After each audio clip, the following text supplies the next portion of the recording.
এখানে যে এই যে প্রাসাদ গুলো আছে এগুলোকে দেখে তো সরকার আমরা কি পাথর উত্তোলন করে এই একটা ধ্বংসের দিকে নিয়ে যাব, নাকি এটাকে একটা পরিবেশগত একটা সৃষ্টি করে বিনোদন কেন্দ্র সৃষ্টি করে কিংবা পর্যটন কেন্দ্র সৃষ্টি করে মানুষের কর্মসংস্থান ৩-৪ গুণ বেশি কর্মসংস্থান সম্ভব।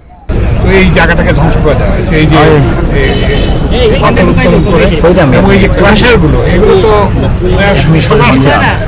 তো এই জন্য আমরা প্রথম কথা হচ্ছে যেটা যে আপাতত আমরা এখান থেকে কোনো পাথর উত্তোলন হবে না, এই সিদ্ধান্ত আমরা নিয়েছি।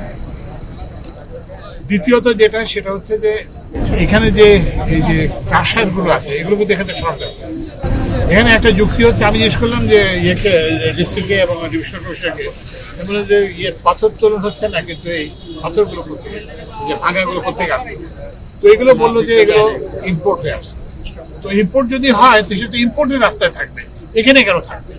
তো এই জন্য আমরা এগুলো বিদ্যুৎ বিচ্ছিন্ন করে দেব এবং এগুলোকে যেটা বললাম যে এখান থেকে সরানোর জন্য ডিভিশনাল কমিশনারকেও বলা হয়েছে এবং এই যে জেলা প্রশাসককেও বলা হয়েছে এবং পুলিশ এবং বিডিএর সবাইকে আমরা সমন্বয় দেব।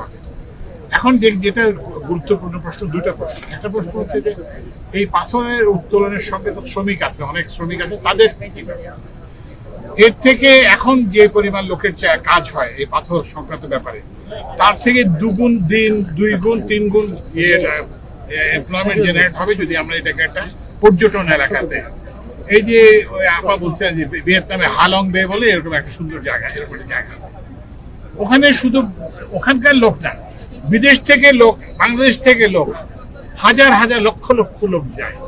সিলেটের যে ট্যুরিজম পটেনশিয়াল আছে, এই যে রাতারপুর বলেন কিংবা বিছানাকান্দি বলেন কিংবা এইসব জায়গায়, এগুলো ডেভেলপমেন্ট করলে ওই সিলেটের যে লন্ডন থেকে যে টাকা আসে তার থেকে বেশি টাকা এখানে উপার্জন করা সম্ভব।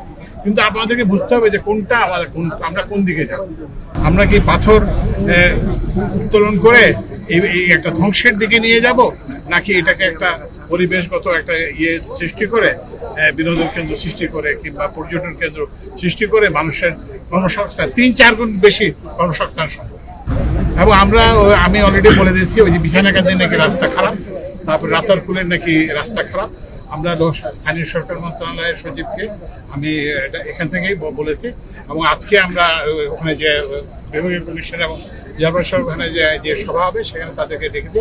তো এই জন্য এখানে এটাকে পর্যটন, এবং ওই আপা যেটা বললেন সেটা হচ্ছে যে আমাদের যে পর্যটন মন্ত্রী যিনি, পর্যটন উপদেষ্টা যিনি শেখ বশিরউদ্দিন, তারপরে আপা এবং আমরা আবার আসবো, এসে আমরা এই যে প্রথম কথা হচ্ছে এই ইয়েটাকে সরাতে হবে এবং এটাকে একটা এই সিলেটের সমস্ত পর্যটন কেন্দ্রগুলোকে নিয়ে একটা সামগ্রিক বিভাবে কিভাবে একটা উন্নয়ন পরিকল্পনা করা যায় সেটার জন্য।